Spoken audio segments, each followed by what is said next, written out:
həmin o şəxsi məclislərdə, bilmirəm indi, gizlindən kim yazıb, o cəsusluğu edib, o cəsusluğa da görə qiyamət günü cavab verəcək, o öz yerində. Kim bunu edibsə, edib, özü cavab verəcək.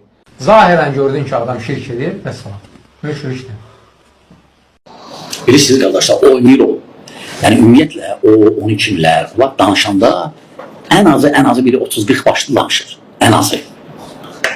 Ən azı. Ne üçün? Öz fikirləşin də. Bu bir yandan deyir ki, hamısı müsəlman deyir, məhzəblər hamısını müsəlman sayır.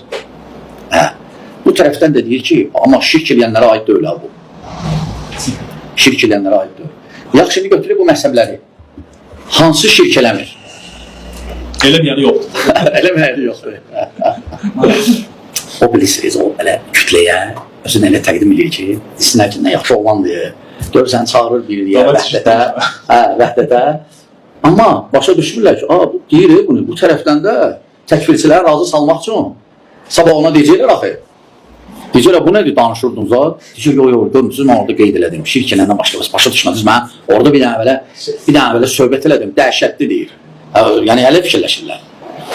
Ona görə onlara elbək ki, razı salmaq üçün bu tərəfdədir ki, şirk eləndən başqa. Yəni, ziddiyyatdır. Yəni, elə bir məzhəb yoxdur ki, bu saat götürür, bu məzhəblərin şirk eləməsin. Məzhəblər fiqdədir, lakin etiqadda başqadılar, təriqətdə başqadılar, sufidirlər, sufi kimi, mənhəcdə başqadılar. Yəni, o sadəcə kütləyə elə belə gözəl sözlərlə təqdim eləmək istəyir. İndi başa düşənlər, amma çoxsu təəssüf ki, başa düşmür də. Əksinə, görürsən ki, dəhşət çıxır və s. Neyse.